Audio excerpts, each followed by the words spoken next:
Welcome everyone to Space Dragomar. It's time for some more.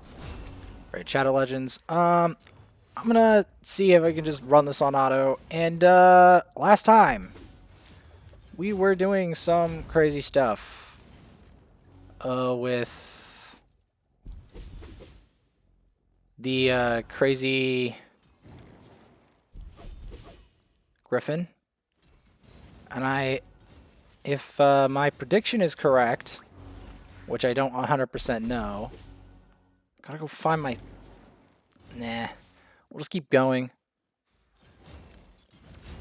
At least we got Armiger in this situation, so that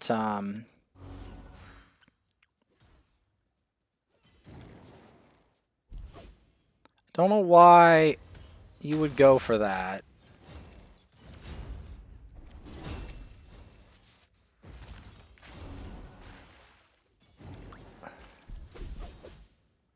Because, like, if you don't get him low and then block revive, yeah.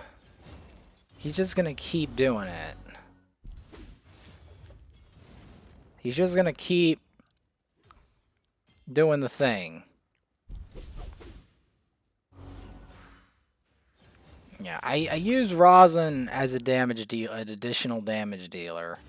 That's kind of what his use is in this situation.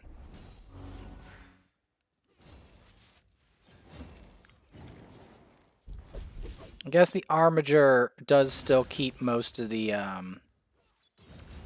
turn meter down.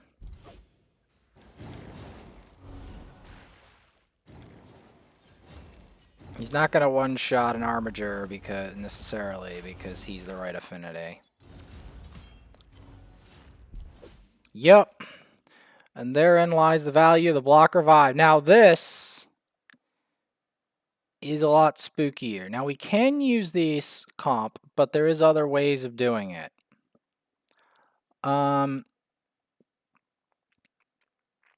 We still have to be careful here. We're going to try this at first, but I'm not doing it on auto because I am afraid of this version of the boss. Now, I can show the comparison of the bosses. This is the second coming of the Dark Fae.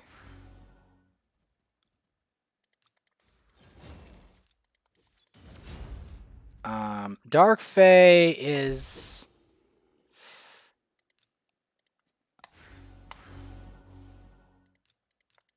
I have to try to get him out of the equation. And the main reason for it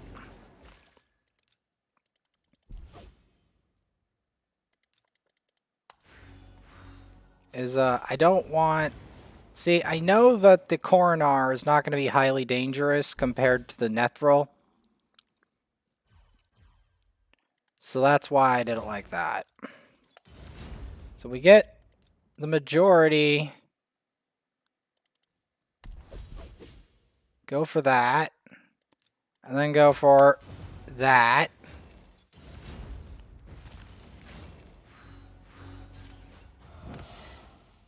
And then...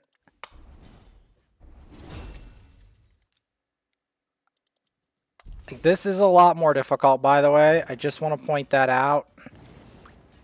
I may have already ruined it.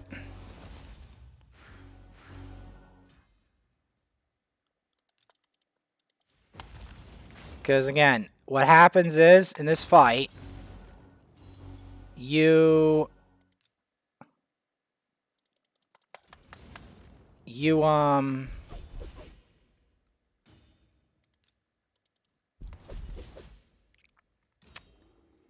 team gets imitated, so it's more awkward than you think.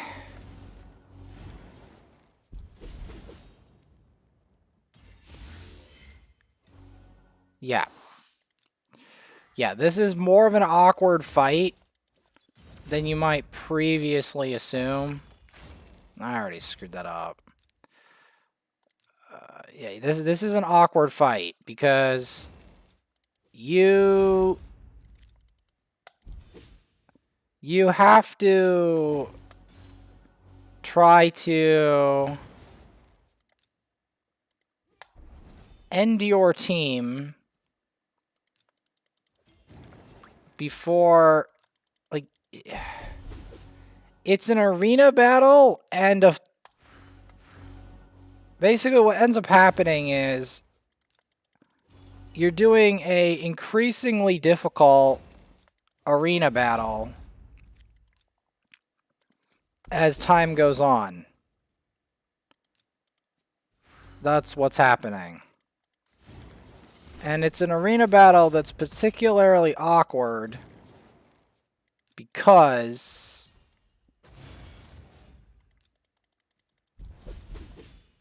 it's particularly awkward because of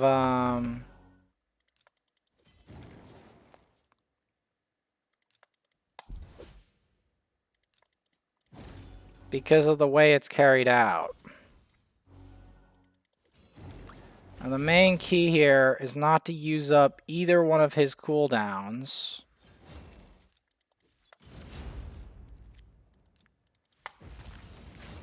Okay, go for that. Valley of Death that. Okay, we got rid of the turn meter control. Alright, Lash. Okay. We're going to want to get him back into the equation. Okay, we had the provoke.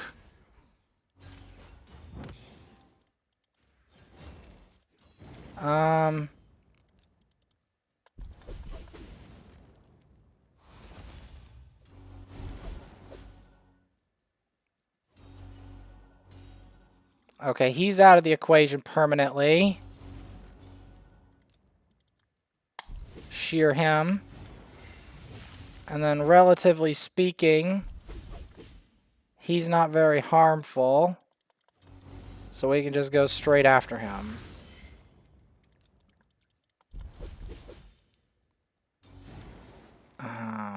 Lash that.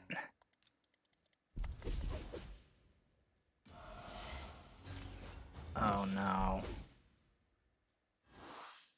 This is why this fight's harder. This is why this fight is actually harder, because she removes more of your teammates faster. So there's more of an RNG factor. It's like, yeah, it's like you think that Rosin survived, right? No. The answer to that is no. Because what happens is that when you think that Rosin survived, but when they're in that other state, if you didn't get them back, if all of them are possessed, the fight automatically ends. This is why this version is way more difficult than the previous one, because you are going to have a lot more difficult time trying to get your teammates to work. And you need someone durable enough on top of this to last until... You want them to last until you can beat the whole fight. And that's why this is specifically quite difficult.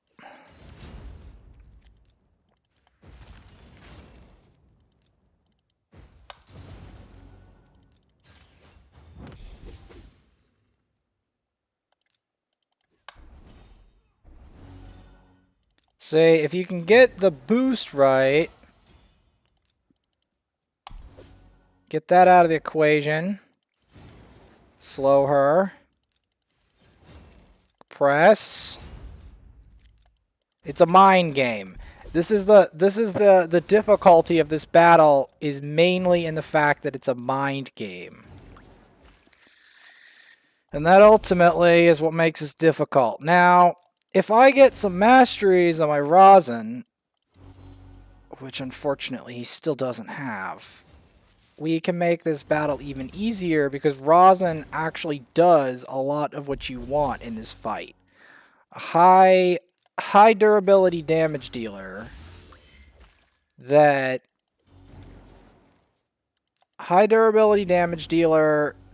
can both he can do a lot of things in the fight. He can nuke your own team. He can last a long time. He can do decreased defense and weaken on the boss and your team. He can compress their turn meters so they have trouble retaliating 100%. He has a lot. He has both AoE and single target. He has a lot that benefits this fight.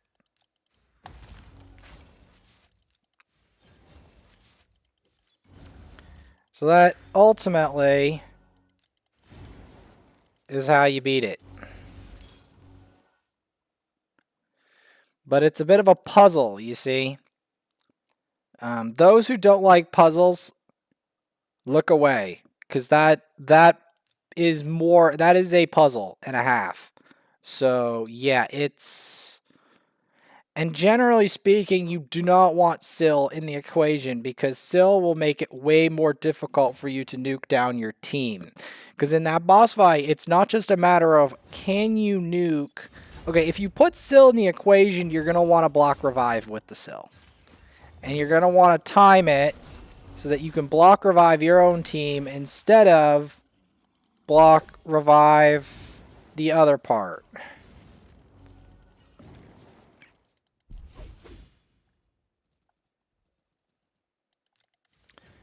You also do not want extra resistance because unfortunately, if your resistance is too high, it's going to be very difficult to outplay your own team because that's what you have to do.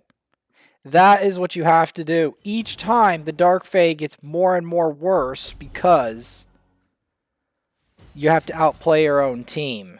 It's not just a matter of can you outplay the boss itself? Because the boss is your team and the boss in one.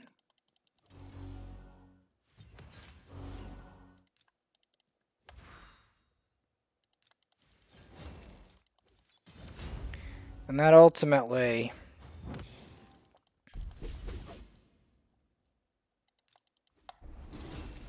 is what makes this incredibly difficult.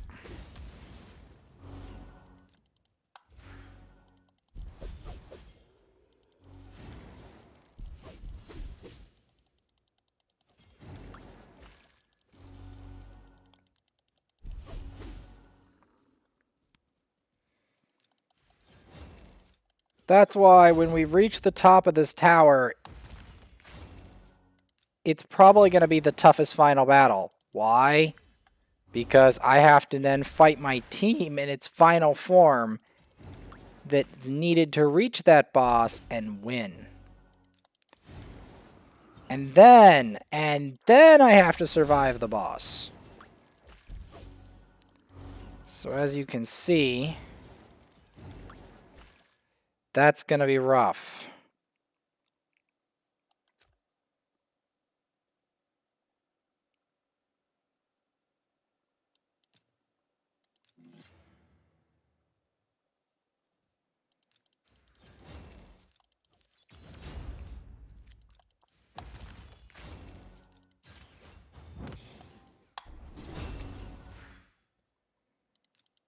We're going to need to focus down her specifically. Because we can't let them have like extra turns or whatever. Because it's going to get very messy very quick if we let that happen.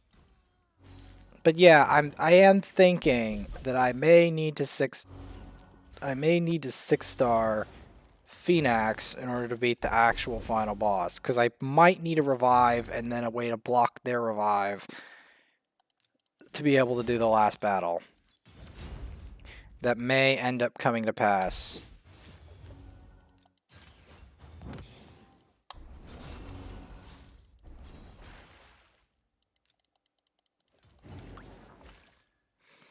I don't like to say that, because that's going to be a very unpopular opinion.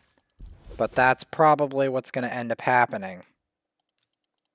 On top of that, I may end up getting Farrakhan involved. Now, there is something I want to briefly check with Farrakhan.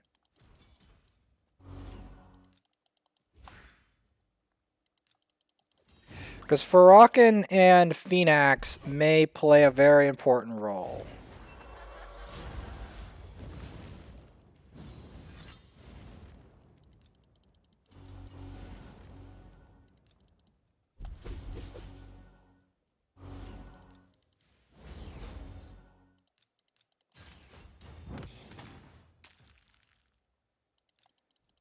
We have to focus the Lydia, because the Lydia has a block revive. Significance of this, it makes Sill's revive skill useless. So, this is why I have to be very careful to take the Lydia out of the equation.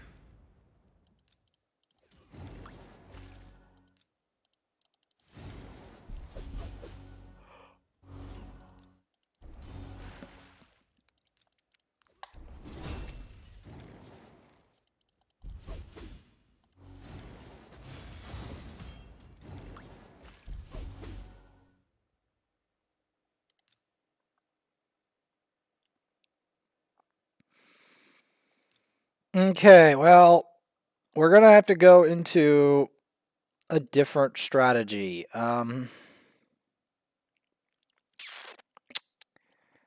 going to have to use some Spirit Affinity damage dealers and Magic Affinity. Magic and Spirit. Because I do not see how else I'm going to get up there. Because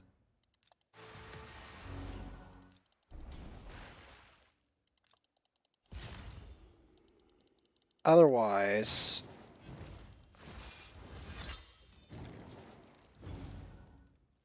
yeah, we're not going to make it up there. There's just too much Spirit Affinity.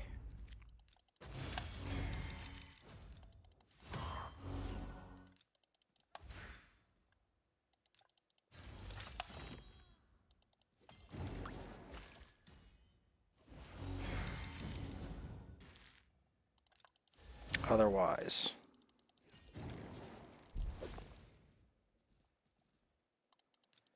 We gotta be careful here. We gotta take the Gnarlhorn out of the equation.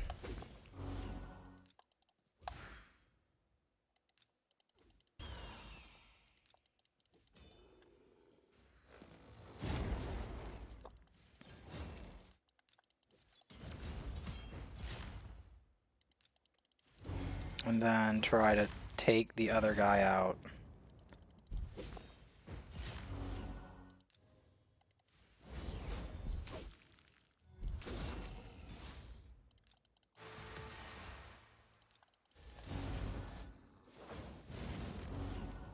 Because in the end,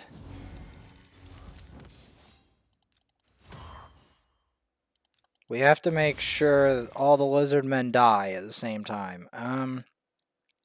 Here we want a different team comp entirely. We want that, and that. Because we want the ability just to... Wait a minute. Okay, we want it different again. We want that, and that. Because what I didn't factor into the equation were the Richtof the bolts. I was not factoring that into the equation. That's the problem. They didn't tell me he was there. Because if he's there, I have to get a different team comp.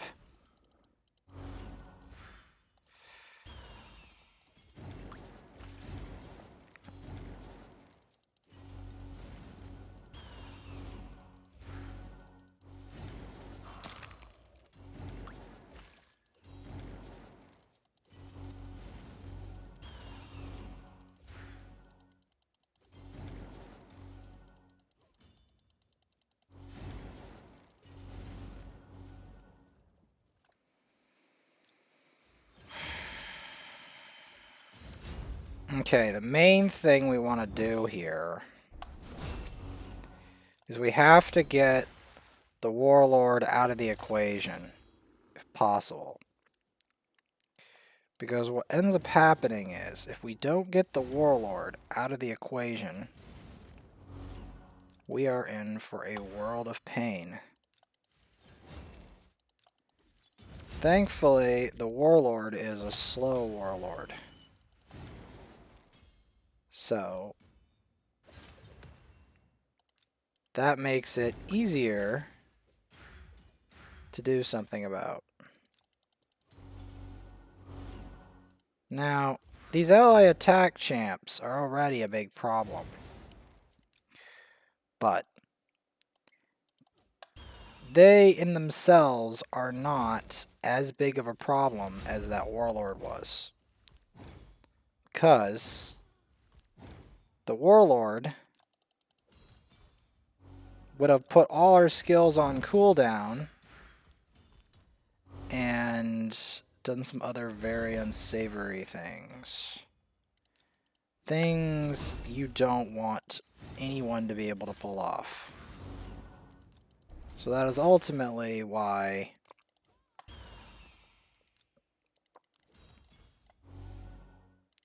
you want the Warlord out of the picture.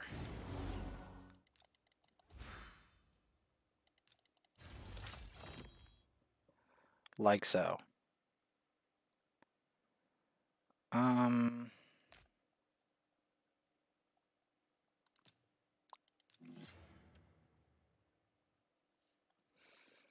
So yeah, this part is where things get a little sticky. Specifically, we have to get rid of this arrow. We have to. Because his negate is going to hit like an absolute cannon. The rest can wait, but not him. The reason that Drax is here is he is here for the provoke. Specifically for the provoke.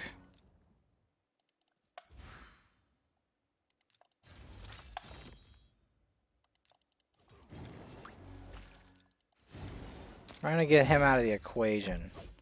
The reason I don't want him in the equation is I do not need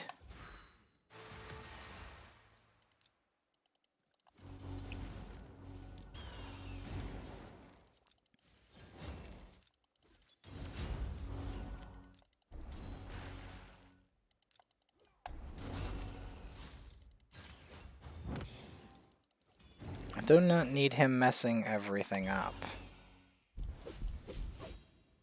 That's the issue here. Too bad he has a triple hit.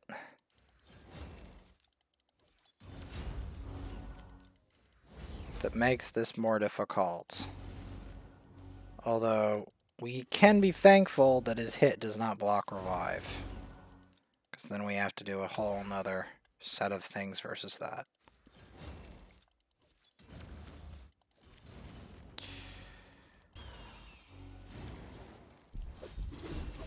Because even among legendaries, block revive is a rare skill. It most definitely is. It's why Phoenix is still incredibly valuable, because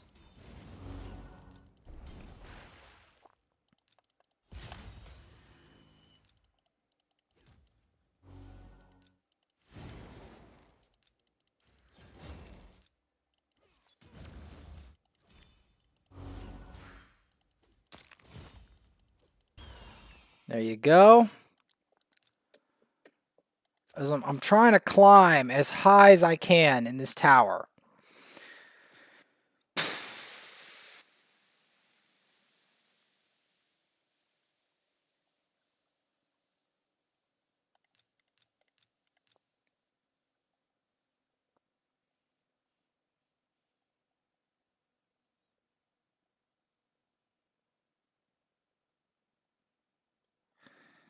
See, I can see this happening. However,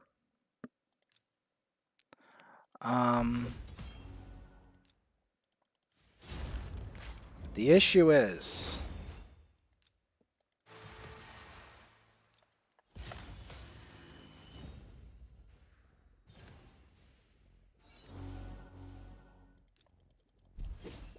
can we nuke hard enough?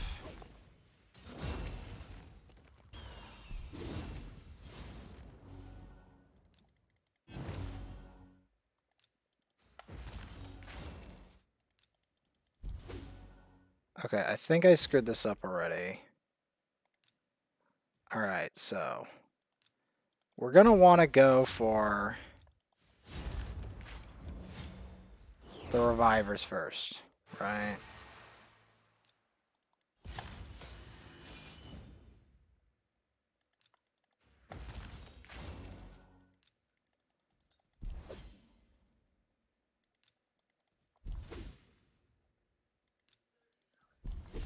Yeah, that's where we want to go, right?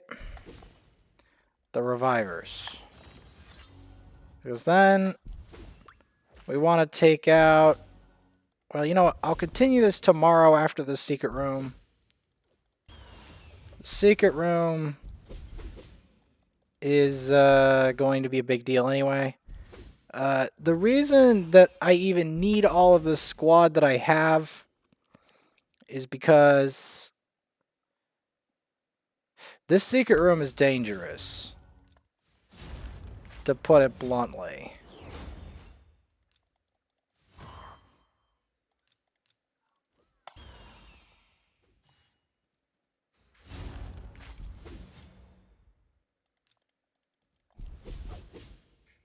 Okay.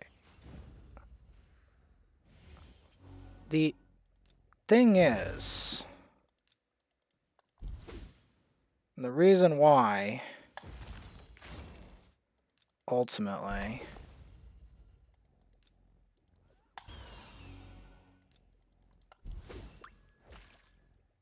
well, actually, we can focus the Ugo down.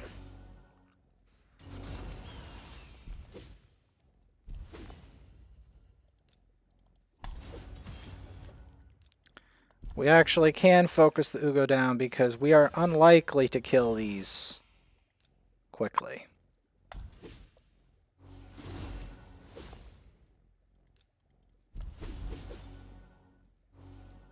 Although, we have other problems. Okay, well, the AI was dumb enough to do that. I think we have a chance. Unfortunately, because of what happened there, if you didn't catch that,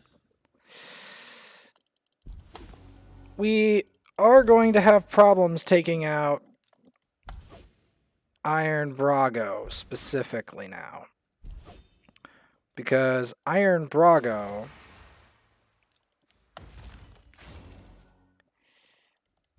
is going to be hard to kill now.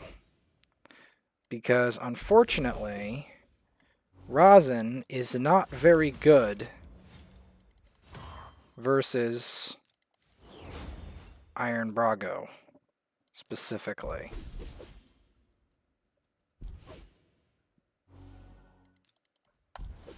That is the ultimate problem here.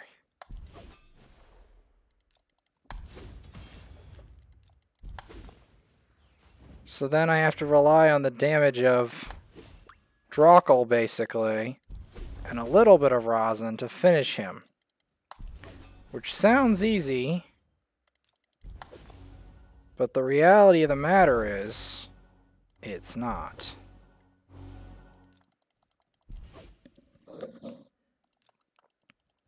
Iron Brago is a massive pain to deal with.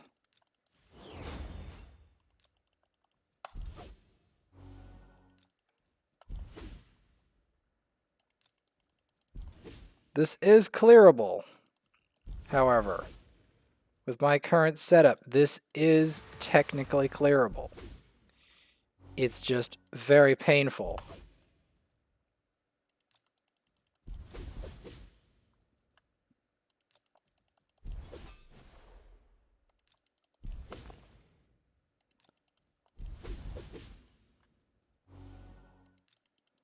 That's the thing.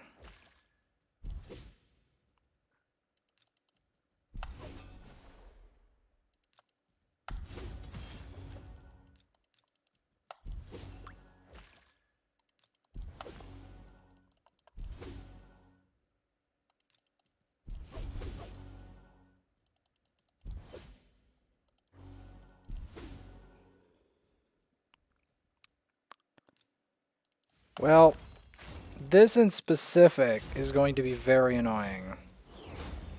Because that is a lot of spirit affinity at the end there.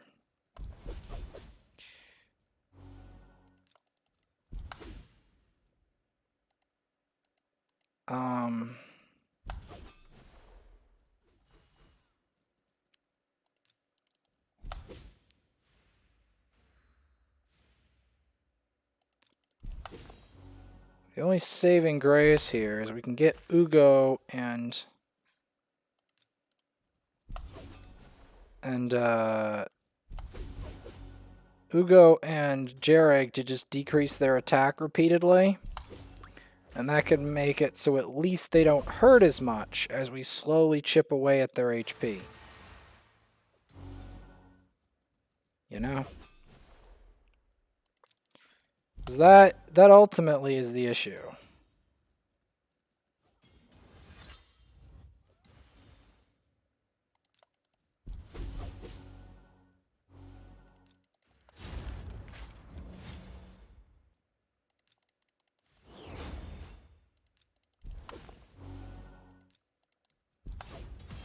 Most of the damage here will actually come from Drackle. And that's how this works. That is ultimately how this works. Now that we got the spirit out of the way, the voids will fall very easily.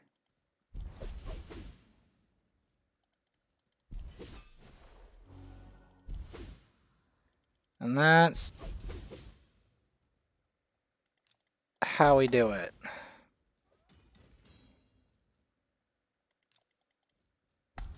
Decrease the attack if you can. Shear them. Block their buffs. Go for increased defense. Shields. And bingo. Little bit slow, but it's done. Secret Room 9. Yeah, this is the one I couldn't do because my epic attack champs are not in good shape. The rest is done of the secret rooms.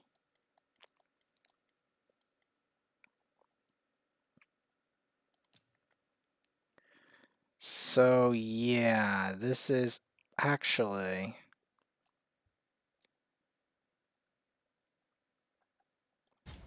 Hang on. I need my block revive. If I don't have block revive, this is going to be absolute torture. Because what's going to happen is...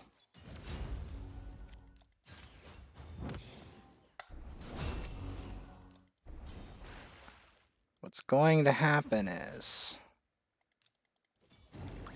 If I don't block revive, we're dead. We are like dead meat.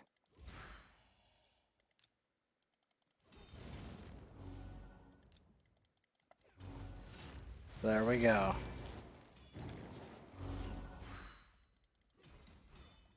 So that's what we want. Because we do not want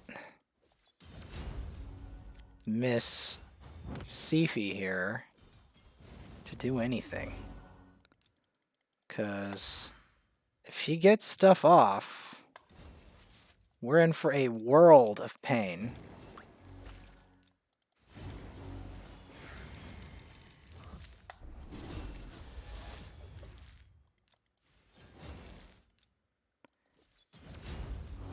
Next on the list is the Blood Gorged. Because if we don't take him out of the equation fast, he will literally block revive anyone he hits. And that's the last thing I need when Syl is on duty. And yes, Syl is even useful, even in this really ridiculously evil stuff, she's still useful. The only reason she's not used in Dark Fae right now is because I haven't maxed out my Phoenix, because the problem is they steal your Syl. They steal it, and then they use it to revive.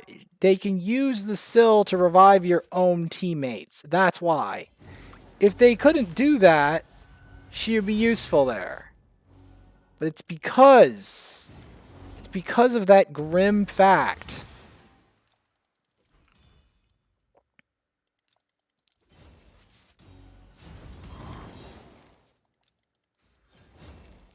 Okay, we can just take her out of the equation. I still think we can have this.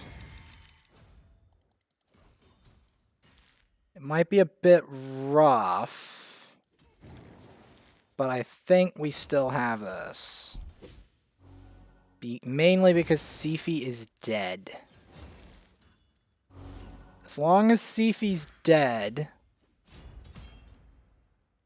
I think we're okay. He might get block revived.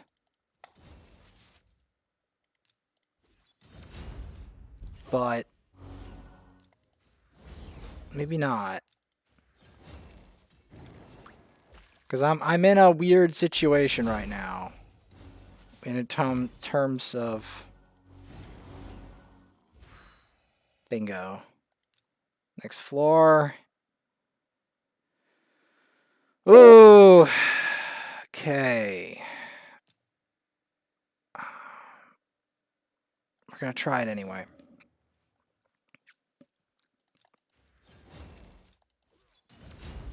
Okay, so this may not seem obvious, but we're going after... We're going to go after him real quick. Just block revive him. Just do it.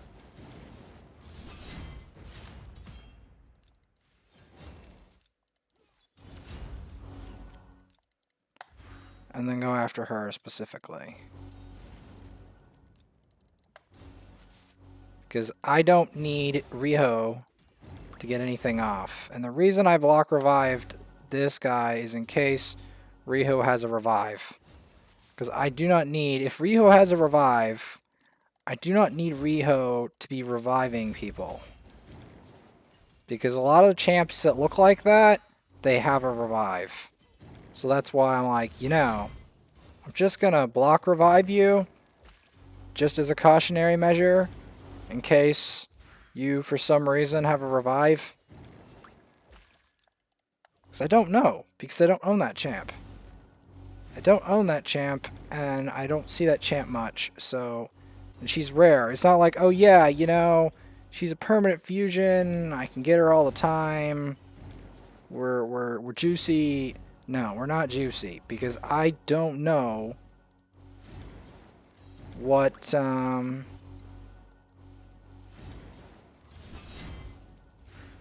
I don't know what...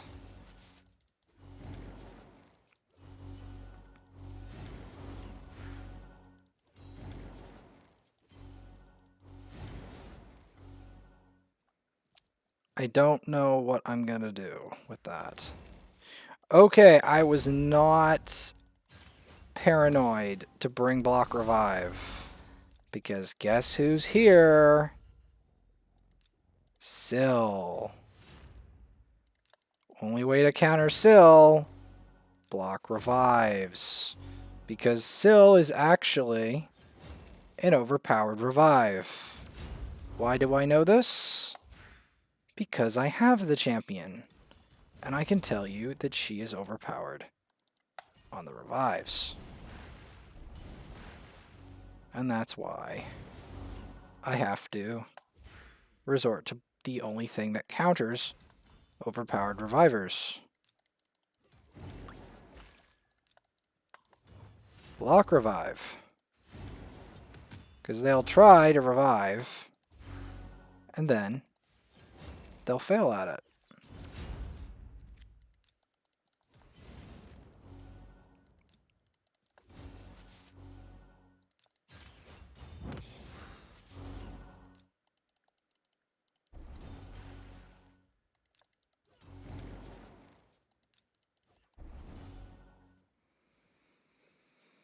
But yeah, that was a good foresight to bring block revive. Because if we didn't bring block revive, I do not think we would have got this far. I do not think it. Because what happens is, if you don't bling block revive and there's a lot of revivers, it gets very sticky very fast because nobody ever dies permanently. And then we never get anywhere. And that is not what I wish this dungeon to be. It's bad enough.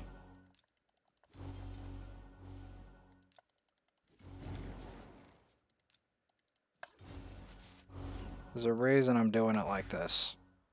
I'm just trying to make sure the Riho dies.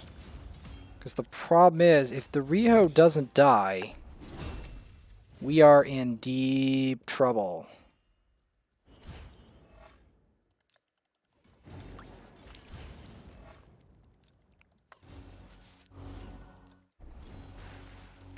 That is ultimately the issue here. Riho must die.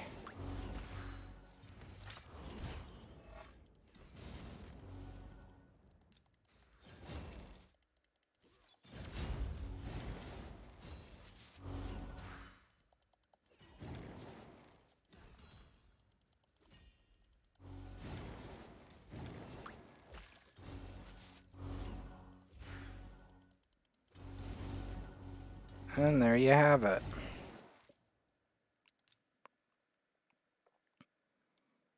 Final floor that I can do for now.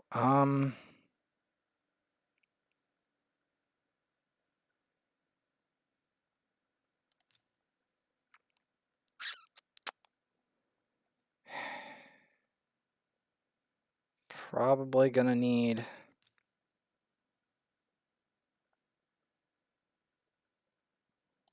go try this mix. Actually, that might not be wise. I still need the heals. I need... Because see, I have to make some very tough judgment calls here.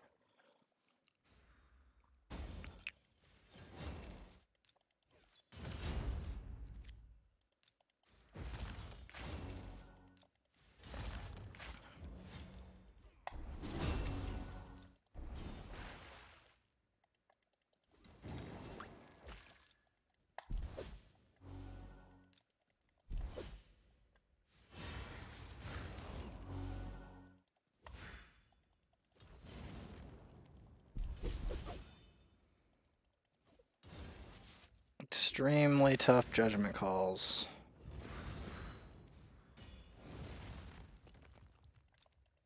One that isn't tough is to get rid of the Necrit.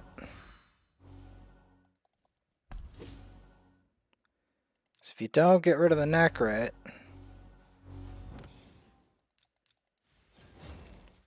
you're in for some problems.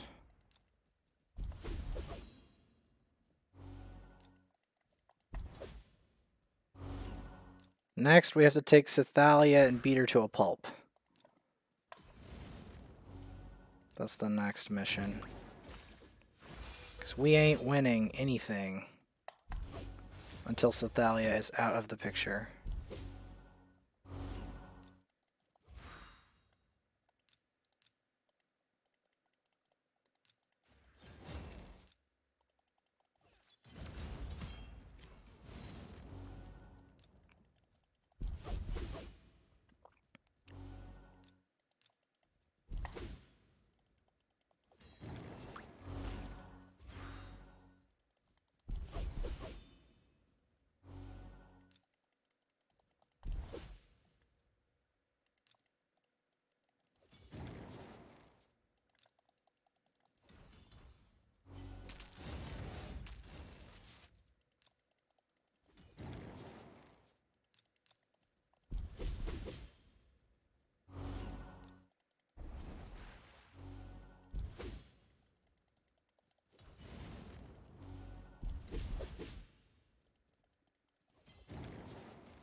Gotta get rid of that Countess Lix. Countess Lix is...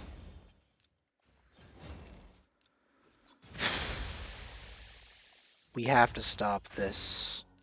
We have to stop the Necrit. Because if we do not stop the Necrit, this will never end.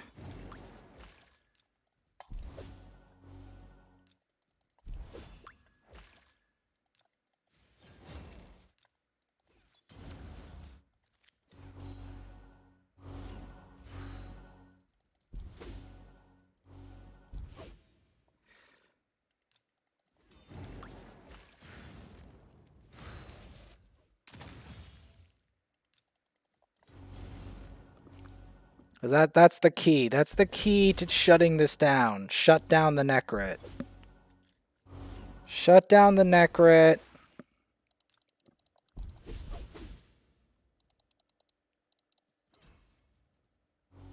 Now it's just the Rhodos.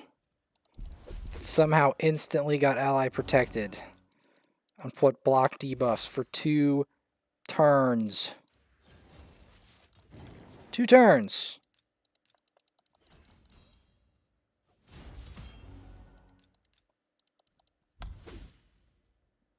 Which makes this incredibly annoying to kill.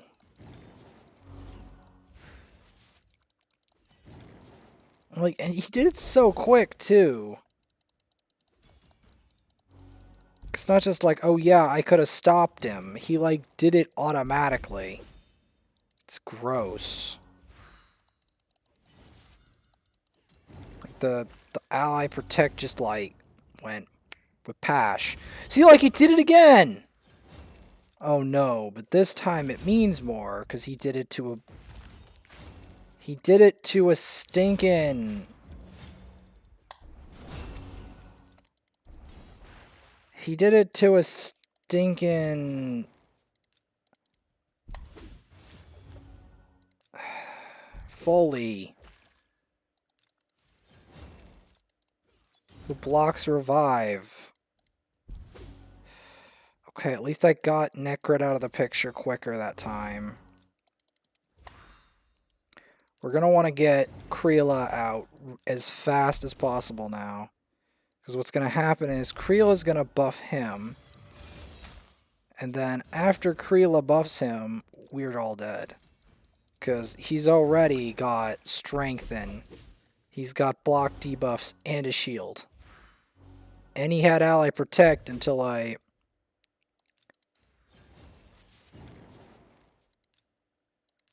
got that off him.